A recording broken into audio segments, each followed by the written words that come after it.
Hey, what is going on, YouTube? It's your boy Link again, and I'm back. I'm here for a quick video talking about this knife right here. This is a Reeve Insingo small. It's a Sebenza 21 frame lock bead blasted folder. So those of you who've been following my channel for a while, you'll know that I've had this knife before in my collection. I sold this knife in my collection, and here it is again. I rebought it. I've always known that I would rebuy this knife. I've had such a great time with this knife. For those of you who haven't been following my channel, I'll just give you a quick history lesson. This was my first Sebenza, the Insingo blade, the small Sebenza 21. It was my first high-end blade, and I really did EDC it. For over a year, there was nothing but this in my pocket. I got it used for an amazing price, and I just fell in love with it. And, you know, for whatever reason, I guess to fund other knives, other hobbies, I decided to sell it. And I've regretted it for a while, but I was able to save up some more funds and ended up rebuying this knife. Which brings me to the topic of this video. So this video, we're going to talk about, I guess, knife collecting, like what happens with you guys, how you guys evolve as collectors, and then, you know, I guess once you find your taste and what you really like, you know, I think at that point you find your grail. So feel free, if you guys like this video, you know, give it a like. If you want to subscribe to find more content, I'm going to I'm going to give some more videos now that tax season's over here in the US. I've got some more free time, and I just love this stuff. So I have a few more videos that I'm going to release very soon, so please subscribe if you're interested. So going back to the knife again, so this is a 21. They make millions of these blades, but this is my first time getting it brand spanking new. I've already got, you know, a mark right there, and already, if you look at it, the anodizing is starting to wear off right at the tip. It's already starting to get nice deep engagement on the lock, and yeah, a couple of carry marks around it, so it's slowly becoming mine. I mean, the stonewashing on this guy is beautiful. It's one thing I did notice from my old one is I felt that the stonewashing on the older models was a little more faint. This one, I mean, look at that. That's like it's like cotton candy. It's like very fine spider webs, and it seems a lot more aggressively stonewashed than I remember it. I felt like mine was a light, quick stonewash, whereas this one is very modern, I guess following its competitors, but look at that stonewash. It's unbelievable. They did an amazing job with it. It's almost like waves. You almost see a pattern out of it. So that's going to hide your wear, hide your marks. I can't even tell where I personally mark this blade, or if that's, again, the stonewashing. So it makes it that much easier to use this knife.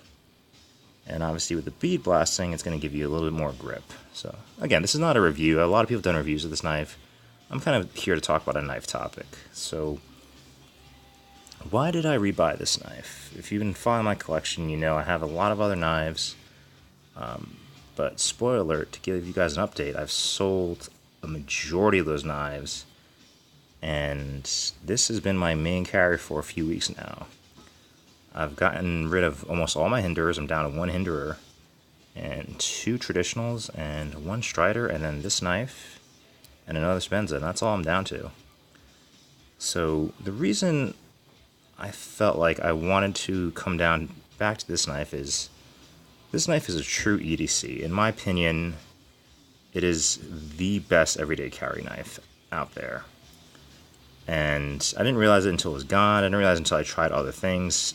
Some custom knives, some knives that are way more expensive than this knife and are probably better in terms of their technology, of what they put into it. Some bearings, some ceramic ball bearings, steel lock engagement.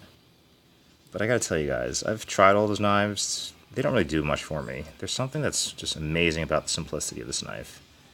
It's obviously the first knife to do an integral frame lock. And, you know, it's not a flipper. A lot of knives currently have flippers or on bearings, but, you know, for me, there's just such an enjoyment using this knife. the phosphor bronze washers broken so smooth. So if I can get this on camera without hurting myself, okay, that's not gonna happen.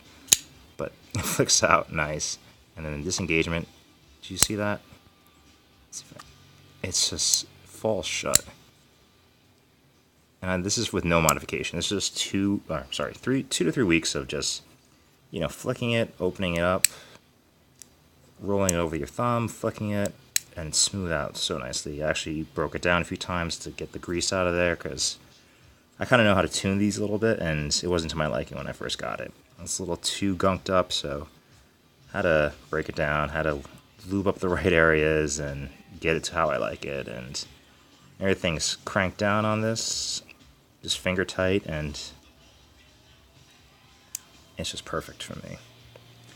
So I guess the main point of this topic is, have you guys ever done that? Have you guys ever gotten a knife, loved it, and then for whatever reason you sold it just because you want to try something new?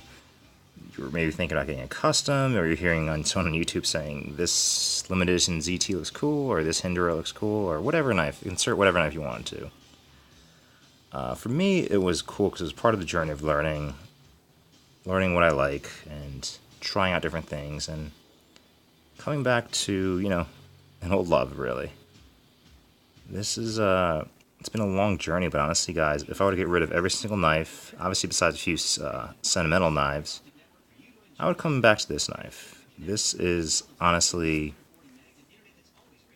the one knife you can use every single day. The single blade is super useful for everyday tasks, and for me, the size in the hand is just perfect. If you look at a lot of pictures of it, it may seem that it's not ergonomic, but it couldn't be farther from the truth. Honestly, this is probably one of the most ergonomic knives I've ever held, and this may seem like a hot spot, but the way that we designed it, it just fits right into that little groove right there, your finger. And then with that, it gives you that much space for this finger to come through. And then your thumb rests really nicely on this jimping, which to me, it seems like they've even improved on it. My jimping, it may have been from use, it was very, very kind of rounded off. This one seems a bit more aggressive. You hear that? It's like almost like a nail file. And obviously, breaking this down with one tool is amazing. For one tool, you can get the pivot, and you get the handle screws, and you're done. And another reason I really love this knife is that you can easily take out the pivot, pull the blade out, clean it, slide it right back in, and then you're done. You know, you can just take some compressed air through the handles, and you're ready to go. And I know a lot of people don't like the S35 VN on this blade. It is soft, I'll admit, it is very soft, but with that, it is super easy to sharpen. Especially for me, who's an amateur, who's not very good at freehand sharpening. I feel that having the softer blade just makes it that much easier to take any type of sharpening system and sharpen this to a very, very sharp edge. I mean, for me as a beginner, I was able to get this hair-splitting sharp, and it was just fun to do. Now that I have a brand new one, I'm a little bit better at sharpening. I probably will maintain this belly much better. My last one is almost straight across, like a Warncliffe. But yeah, the blade shape is super useful for everyday tasks. It's a little less aggressive in my opinion, but also very, very artistic with that little false wedge here and that rounded spine is so nice. So for me, coming back to this knife is what really made me realize why I love collecting. I love to try different things. I love to, you know, try the latest and greatest, and then, you know, sell it. And actually, I haven't had too much of a loss on some of the knives I've sold. You know, I call it a rental fee. You know, like I was able to have this knife a couple years back and try it out and sell it, and now I'm right back where I started. Obviously, I took a hit when I sold this, and then when I bought this new, but I kind of look at that as almost a rental fee to try it out. And then I tried so many other knives. Some of them, you know, like were not for me, and you don't know until you have it in hand. So that's, I guess, maybe the main point of this video. You don't really know until you try it.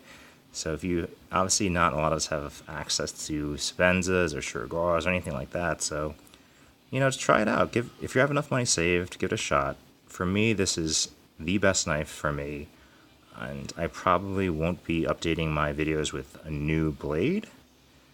Hopefully. I think for me the hunt's over. I know I said this before. I know that I said in a previous video that I found my grail, and it's kind of ironic that I come back to this knife.